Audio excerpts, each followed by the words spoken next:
రెడ్డి గారు good morning. Good morning.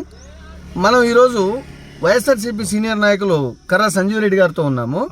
నిన్నటి Savitamma nomination, అలాగే ఈ రోజు ఉషమ్మ నామినేషన్, ఈ నామినేషన్ల ప్రక్రియ ఎలా జరిగింది, ఆ సరళి మీద ఆ సీనియర్ నాయకుల అభిప్రాయాన్ని అడిగి తెలుసుకుందాం. చెప్పండి సంజయ్ రెడ్డినా.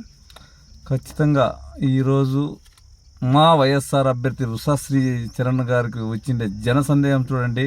నిన్న ఉగవంతు అయితే ఈరోజు దానికి 4 గింతలు మేము వచ్చాం. కావాలంటే వాళ్ళు వెరిఫై చేసుకోమనో, లేదు ప్రతి ఊర్లోనూ ప్రతి గ్రామంలోనూ వాళ్ళ కార్యకర్తలు ఉంటారు, వాళ్ళ కార్యకర్తలనే చెప్పమనండి. వాళ్ళకింటే మేము 4 గింతలు బయలుదేరినామా లేదా, స్వచ్ఛందంగా వచ్చినారా లేదా, జగనన్న పథకాలకు ఆకర్షించినారా లేదా, ఈ 5 ఏళ్ళు 19 నుంచి 24 వరకు జగనన్న ఇచ్చిండే మంచి పని చూసి వాళ్ళే స్వచ్ఛందంగా వచ్చినారు. మాకే ఈపు తడుతున్నారు. పొద్దున్న లేతనే మీరు పదండి నామినేషన్కి అంటున్నారు. పదండి, ఎప్పుడెప్పుడు 13వ తారీఖు వస్తుందా, ఓటేసి పెనగొండని అత్యధిక మెజార్టీతో గెలిపిద్దామా అని ఆలోచన చేసి రోజు మాకు వెన్ను తడుతున్నారు.